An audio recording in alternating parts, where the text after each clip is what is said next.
whilst I'm here at Bremont, I thought I'd have a look at the other cars that have turned up. Fantastic TBS.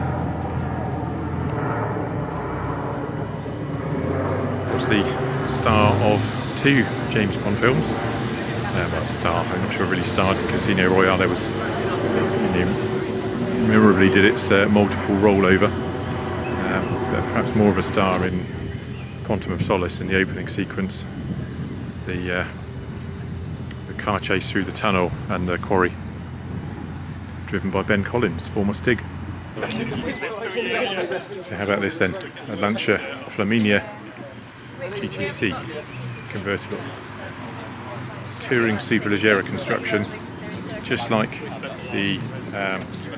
Aston Martins of that period, but probably, I don't know, still maybe less, maybe £100,000 or thereabouts, whereas an equivalent Aston would probably be $500,000. You've got Series 1 E-Type Delta Integrale. So what a lovely Jaguar XK140 fixed head coupe.